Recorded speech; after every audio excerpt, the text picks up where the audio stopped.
দিকে তিনি বলছেন যে এমএলএ কোটার টাকা তিনি ভাঙড়ে খরচা করতে পারছেন না, সেই জন্য মুখ্যমন্ত্রী দরবারে মান হয়ে গিয়েছেন, কি বলবেন? দেখুন, নওশাদ সিদ্দিকী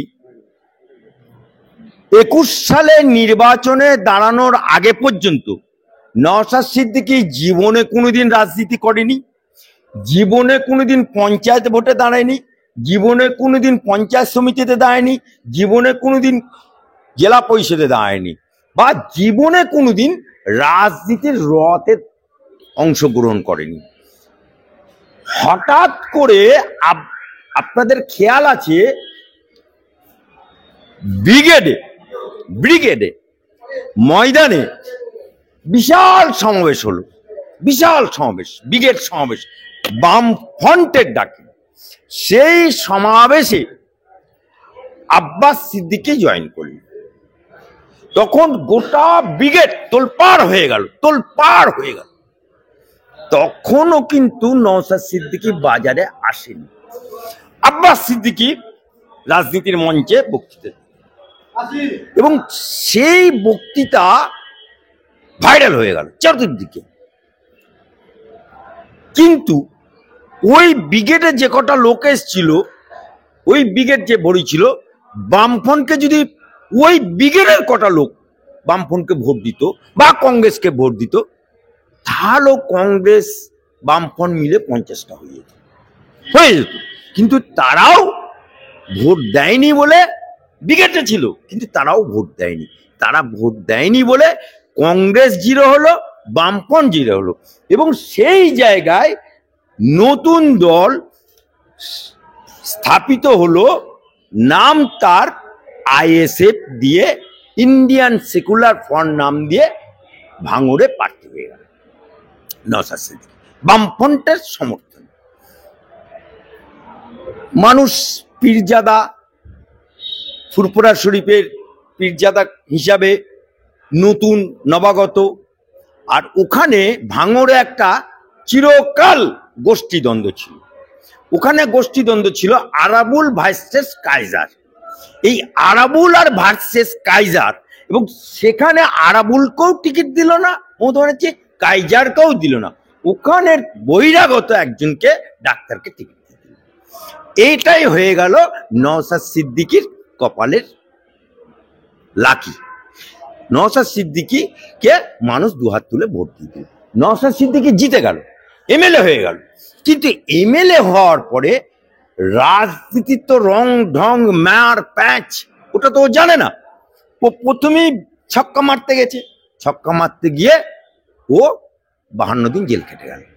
এই জেল খেটে বেশিয়ে আসার পরে ও রাতারাতি আইএসএফ পার্টিটা একটা ফিগারে চলে গেল।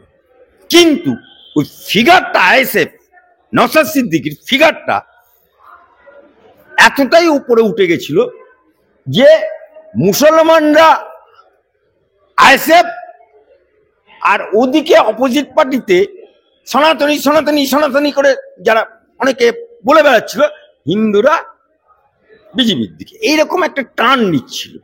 তো হঠাৎ করে লোকসভার আগে নওশাদ সিদ্দিকী বাজারে হুইপ তুলে দিল, কি না উনি অভিষেক ব্যানার্জির বিরুদ্ধে দাঁড়াচ্ছে এবং অভিষেক ব্যানার্জিকে বাড়িয়া বাস্তার বেঁধে কালীঘাটে পাঠিয়ে দেবে বলে দিল। এই যে হুইপ উঠে গেল, নওশাদ সিদ্দিকীর প্রতি মানুষের একটা আবেগ কাজ করে দিল। আবেগ, যদিও ওটা মৌলবাদের দল, এটা অনেকে বলে, কিন্তু আমি সে জায়গায় যাচ্ছি না, লোকে বলে। কিন্তু নওশাদ সিদ্দিকী হুইপটা তুলে দিল। তোলার পরে হঠাৎ দেখা গেল নওশাদ সিদ্দিকী ওখানে আর দাঁড়ালো না, না দাঁড়িয়ে ওখানে অন্যজনকে প্রার্থী করে দিল।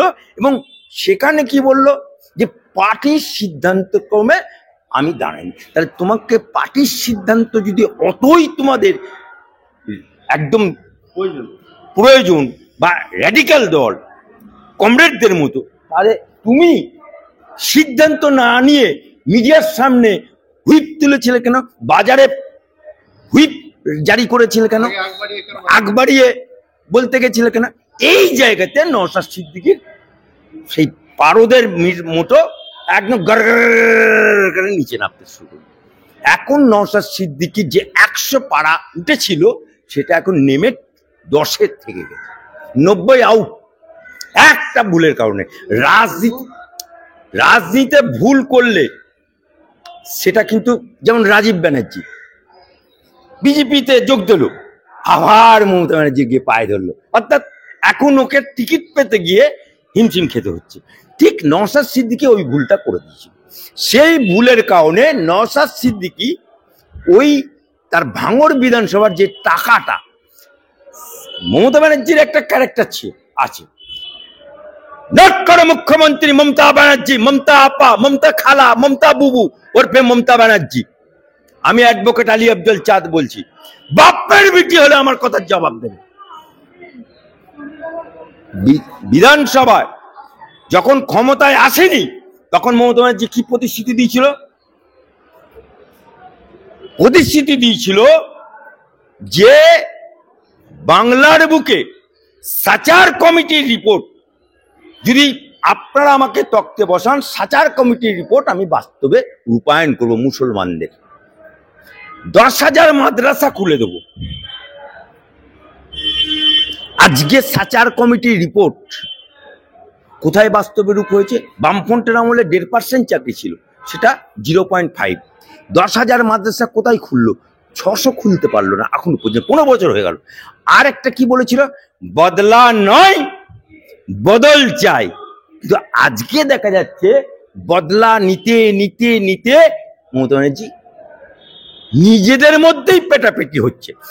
ভাঙড়ে আরাবুল ভার্সেস সওগাত মোল্লা, মোচো মানে মারামারি হচ্ছে। আজকে বদলা আপনি দেখুন, বাইরন বিশ্বাস সাগরদিঘিতে, বাইরন বিশ্বাস কংগ্রেসের টিকিটে বামফ্রন্টের সমর্থনে জিতে গেল, কিন্তু ও 6 মাসের মধ্যে পাল্টি খেলো, তৃণমূলে ছিল। ও বক্তব্য কি দিয়েছিল? যে আমি টাকার লোভে আসিনি, মানুষের কাজ করতে দিচ্ছে না। বাইরন বিশ্বাস বলেছিল তাদের স্বাস্থ্যসাথী বন্ধ করে দিয়েছে, রাস্তাঘাটের উন্নয়ন বন্ধ করে দিয়েছে, এবং মমতা ব্যানার্জি যে মেয়েদের টাকা দেয় 1,500 লক্ষ্মীর ভান্ডার বন্ধ করে দিয়েছে, বন্ধ করে দিয়েছে। সেই জন্য সে আবার যোগদান করেছে। মানস ভুঁইয়া পিংলা কেস, বোমবাস্টের কেস, পিংলা কেসের আমরা করেছি। সেই পিংলা কেসে এমন আসামি করে দিল যে ওর জেল যাত্রা একদম নিশ্চিত। চাচা আপনা প্রাণ বাঁচা যোগদান করলো। এরকম ডর দেখিয়ে, ভয় দেখিয়ে উন্নয়নকে রুখে দিয়ে মমতা ব্যানার্জি এখন বদলা নয় বদল চাই স্লোগান পাল্টে দিয়ে বদলা চাই।